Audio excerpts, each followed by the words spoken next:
local is leaner. Local is also more responsive to people's needs and preferences, and it's an essential part of a lively democracy, and it's been very much muted, if not actually castrated, by governments of both parties over the past 10 or 20 years. But what central government has been reluctant to concede over the past 30 years at least is that local is cheaper too. Over and over again, it is on grounds of economy that Whitehall has first seized and then tightened control over one service after another: housing, police, education, health and welfare, collaring the revenue and setting the level for rents and salaries and taxes on a scale which, if you really think about it, as far as government control goes, dwarfs the nationalizations of the Attlee era. I'm not making a party political point here. Many of the most rapacious acts of centralization were committed by our lot: rate capping, uniform business rate, and national curriculum, and so on. This has been the age of centralization, and our fingers are just as inky as everyone else's. Yet there's little, if any, evidence that central government is intrinsically more economical, as Sir John has pointed out, the reverse, in fact. The huge cost overruns in Britain's Grand Projet, from the Millennium Dome and the British Library to the Olympics. And think of any big defence procurement programme you like, and the huge overruns there.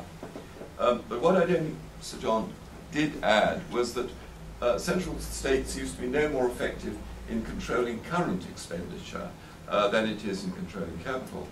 See how the Department of Health miserably failed to keep track of the remuneration of NHS staff in general and GPs in particular. And name me one Home Secretary in our lifetime who can claim to have had any success in controlling the pay of the police. Yet Whitehall has had the gall to award local authorities marks out of 10 for efficiency, and to give or withhold grants to what it identifies as deserving or undeserving councils.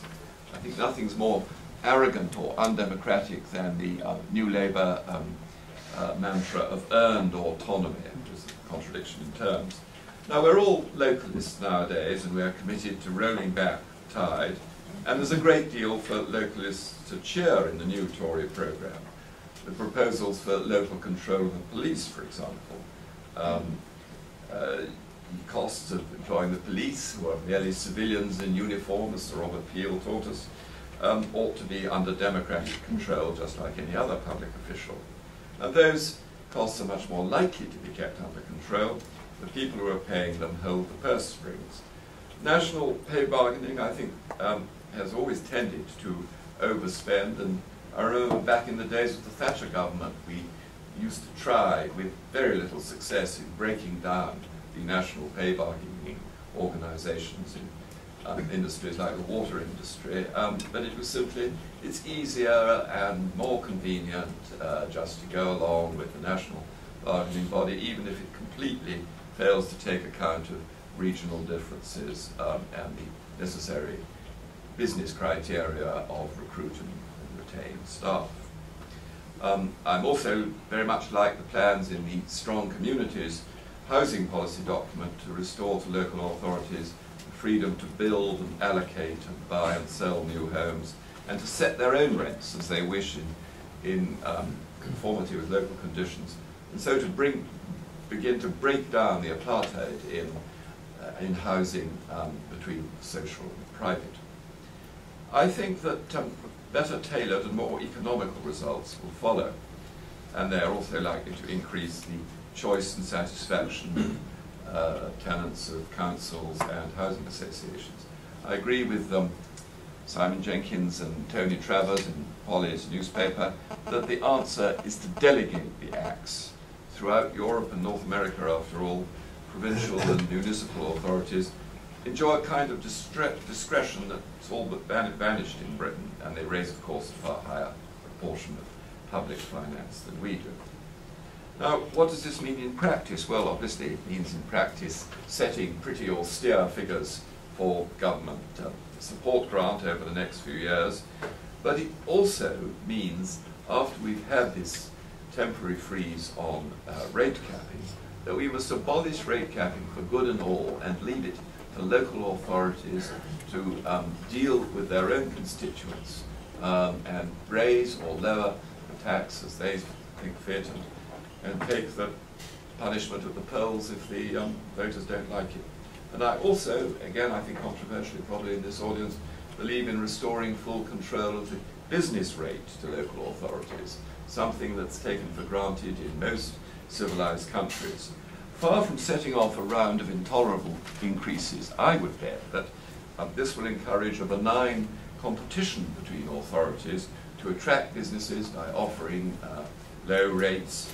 And then as far as capital projects go, rather than the whole appallingly burdensome transaction costs of appealing to Whitehall and going through the whole rigmarole, and Whitehall saying yes, and then if you do this, you'll give them money all the way. I'd like to see local authorities going back to the old practice of issuing bonds to finance capital projects.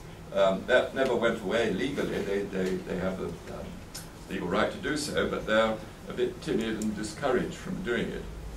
And then finally, I think all this will in the end lead to need a little fiddling with the council tax to create a larger range of bans, for the simple reason that then you can lower it for the less well off who at present don't qualify for relief, and get a fairer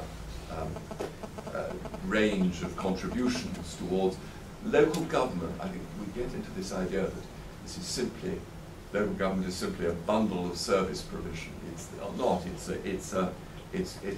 what it says. It's to govern your town, your city, your village in all its aspects, and therefore those who can afford to pay more should pay a little more. And also, it's a much better way of tackling the oligarchs than those absurd and complicated practices proposed by other parties. Now, only half of this is at present Conservative policy, and I'm sure Philip will disagree with the other half. We're only taking our first timid steps back towards localism. A full-blooded programme would, I believe, have a long-term dampening effect on the trend of public expenditure, as well as raising the morale and animal spirits of local politics, which I think are increasing as we speak. I think there is a great revival of local politics, interest in local politics, and a recruitment of much better people to run it. And all they need is a bit more control over the purse strings, that I think you'll see a real revival. By all means, tack on a few democratic safeguards, such as David Cameron suggested, provisions for referendums to approve hikes in council tax, or indeed bond issues. The first essential step is to take power down to the people and restore that financial prudence, which I think is characteristic of local democracy. Leaner is local, local is leaner. That's the lesson for today.